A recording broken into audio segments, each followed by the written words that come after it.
എന്റെ പപ്പ ഇങ്ങനെ വെള്ളം കളഞ്ഞിട്ട് വല്ല പ്രയോജനമുണ്ടോ? ഇത് ചെടിക്കും പ്രയോജനമില്ല, വെള്ളം തീർന്നു പോവുകയും ചെയ്യും. ഈ കൊടുംവെയിലത്ത് ഞാൻ ഇത്രയും കഷ്ടപ്പെട്ട് വെള്ളം അടിക്കുന്നത് നിനക്ക് തമാശയാണോ? ചെടികൾ ഉണങ്ങിപ്പോകാതിരിക്കാൻ വേണ്ടിയല്ലേ ഞാൻ ഈ കഷ്ടപ്പെടുന്നത്. ഓ എന്റെ പപ്പ, ചെടികൾക്ക് വെള്ളം ഒഴിക്കണമെന്നത് ശരിയാണ്. പക്ഷേ ഇങ്ങനെ നനച്ചാൽ വെള്ളം ചെടികൾക്ക് കൃത്യമായി കിട്ടില്ലെന്ന് മാത്രമല്ല, മണ്ണൊലിച്ചു പോയി വിള നശിച്ചു പോവുകയും നമ്മുടെ അമൂല്യമായ വെള്ളം പാഴാകുകയും ചെയ്യും. പക്ഷെ അങ്ങനെ സംഭവിക്കാതിരിക്കാൻ ഒരേ ഒരു വഴിയേ ഉള്ളൂ.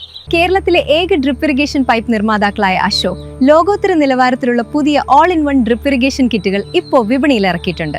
കേന്ദ്ര സർക്കാരിന്റെ സെറ്റ് സർട്ടിഫിക്കേഷനുള്ള അശോയുടെ ഈ ഒരു കിറ്റ് ഉപയോഗിച്ച് 30 ചെടികൾക്ക് വരെ ഡ്രിപ്പ് ഇറിഗേഷൻ ചെയ്യാവുന്നതാണ്. പച്ചക്കറിത്തോട്ടം, മട്ടുപ്പാവിലെ കൃഷി, ചെടിത്തോട്ടം, ഫലവൃക്ഷങ്ങൾ എന്നിവയിൽ ഏറ്റവും ഫലപ്രദമായ രീതിയിൽ നനയ്ക്കാൻ അശോ കിറ്റ് ഉപയോഗിച്ചുള്ള ഡ്രിപ്പ് ഇറിഗേഷൻ സഹായിക്കുന്നു. ഈ കാണുന്ന വാട്സ്ആപ്പ് നമ്പറിലൂടെ നിങ്ങൾക്ക് ഇത് ഓർഡർ ചെയ്യാം. ഷിപ്പിംഗ് ചാർജ് ഉൾപ്പെടെ ഒരു കിറ്റിന് വെറും 1400 രൂപ മാത്രം. അശോ ഉപയോഗിക്കുന്നതിലൂടെ ചെടികൾക്ക് ആവശ്യമായ വെള്ളം കൃത്യമായി ലഭിക്കുമെന്ന് മാത്രമല്ല, അമൂല്യമായ ജലം ഒട്ടും പാഴാകുകയുമില്ല. ഇപ്പോൾ തന്നെ ഓർഡർ ചെയ്ത് നിങ്ങളുടെ കിറ്റ് സ്വന്തമാക്കൂ. കൂടുതൽ ചെടികൾക്കായുള്ള കിറ്റുകളും ആവശ്യാനുസരണം ഓർഡർ ചെയ്യാവുന്നതാണ്.